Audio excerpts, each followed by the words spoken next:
पाकिस्तान की बुनियाद दो कौमी नज़रिए पर है। बड़े सगीर में इस्लाम और हिंदू दो अलग मजहब हैं और मुसलमान यहाँ अक़लियत नहीं है बल्कि एक अलहदा रियासत है। मुसलमानों का अंदाज़ फ़िक्र, रहन सहन, रस्म और रिवाज सब कुछ अलहदा है।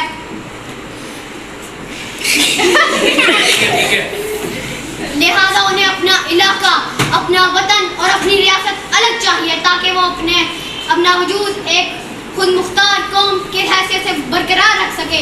अगर